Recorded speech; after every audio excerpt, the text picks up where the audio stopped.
Welcome to the Get Fit Guys quick and dirty tips to slim down and shape up. My name is Ben Greenfield, and I'm the Get Fit Guy.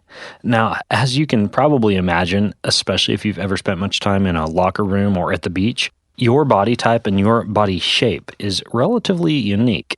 And no single fitness program, workout, exercise machine, number of sets, cardio class, diet, or any other method of attaining a dream body is going to work ideally for every body type.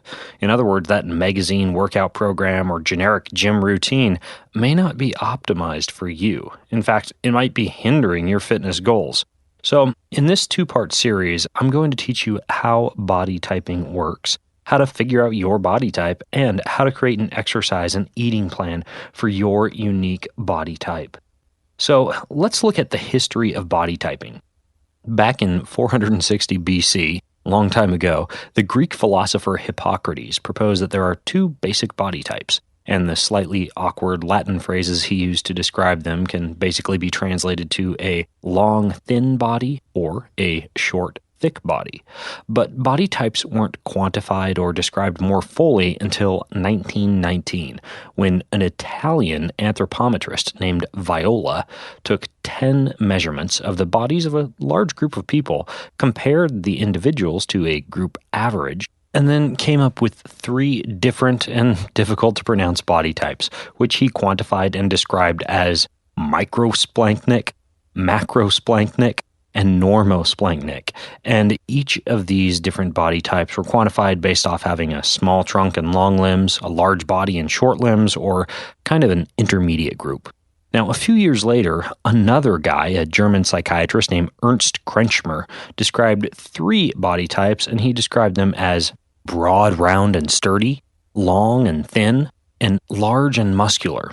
And then later, in the 1940s, American psychologist William Sheldon defined his take on the 3 basic physiques, using language with which you may be slightly more familiar: endomorphy, or a spherical body; mesomorphy, or a muscular body; and ectomorphy, with linear, spindly limbs.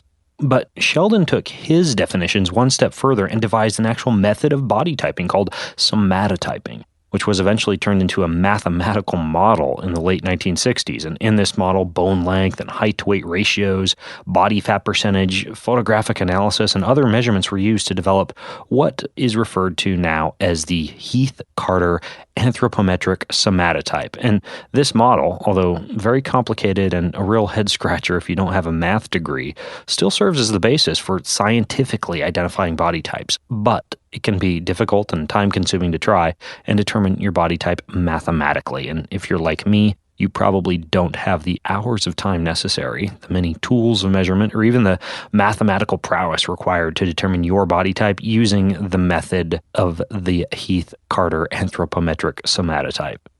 Now, before I let you know about an easier way to determine your body type, let's delve into a better description of what each of these body types actually is, since all these morphisms can seem confusing. Here is a description of each of the body types. It's really going to help you decide which body type you may fall into. So, let's begin with the male body types. We have male ectomorphs, and male ectomorphs have skinny arms and legs, thin waists, thin wrists and ankles, low muscle mass, and kind of a twig shape. When male ectomorphs gain weight due to a lack of fitness, they usually put the weight on their stomach and their waist. Ectomorphs are often described in the fitness industry as hard gainers because they have a hard time building and maintaining muscle mass, but they do have a good deal of physical endurance. Celebrities like Clint Eastwood, Ethan Hawke, Billy Bob Thornton, and Chris Rock are ectomorphs. Then we have the ectomesomorphs, and I actually happen to be one of these myself. Male ectomesomorphs fluctuate between being incredibly lean or very muscular. They tend to have broad shoulders, narrow waists, and narrow ankles and wrists, and a kind of V shape of the torso. Like ectomorphs, when they do gain weight, the fat tends to be on the stomach, but can also be on the butt. Ectomesomorphs can quickly build muscle and tend to be fairly athletic, but not quite as powerful or explosive as the next body type, which is the mesomorph. Think of a swimmer versus a linebacker. Celebrities and athletes like Hugh Jackman, Christian Bale, and Dwayne Wade are ectomesomorph males. Next, we have the mesomorph males, and this body type is naturally muscular, has a thick athletic build, tends to have a round, jutting chest, rectangular waist, large arms, thick thighs and calves, and a square shape. Male mesomorphs tend to gain weight easily, especially in the hips, buttocks, upper back, and stomach. Because of their athleticism, mesomorphs respond well to fitness routines and perform well at most physical activities, but need to constantly stay active to maintain a fit physique. Russell Crowe, Mark Wahlberg, Dwayne "The Rock" Johnson, Sylvester Stallone, and LL Cool J are examples of mesomorphs. And then finally, we have endomorphs. Male endomorphs are round and typically shorter, although there are tall examples such as Alec Baldwin. They tend to be curvaceous males with short necks, narrow shoulders, thick waists, calves, and ankles, and an apple shape. Although they tend to have good cardiovascular endurance, endomorphs also have the most difficulty losing weight and require frequent variations in volume and intensity to maintain fat loss. Seth Rogen, Danny DeVito, Jonah Hill, and Jon Favreau are endomorphs.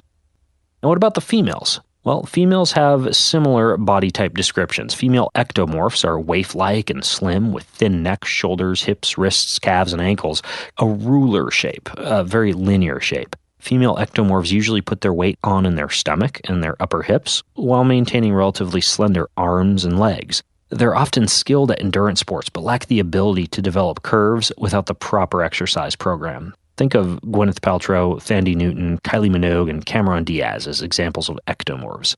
Now, a female mesomorph tends to have a classic hourglass shape with wider shoulders and hips and a distinctively narrower waist. They tend to both gain weight and lose weight proportionately in the hips and the buttocks, upper back, and chest, and have curvy bodies that balance out a bikini top and bottom. A slight weight gain can appear fairly sizable because a mesomorph's body fat easily hides muscle. This type tends to be pretty athletic and good at a variety of sports and activities and would include celebrities like Jessica Simpson, Beyonce Knowles, Scarlett Johansson, and Jessica Biel. Next, we have the female mesoendomorphs, who tend to have mid-thickness waists and ankles, small to medium-sized shoulders and chests, and wider hips, which is basically a pear shape. Although out of shape, mesoendomorphs appear to have a frail upper body with a disproportionately large lower body, they can easily create balance with a proper exercise program. Jennifer Lopez, Elizabeth Hurley, Kim Kardashian, and Minnie Driver are mesoendomorph body types. Finally, we have the female endomorph body type. And female endomorphs are generally bigger on the top half of their bodies than on the bottom. They commonly have narrow hips and a large chest and stomach with a curvaceous apple shape.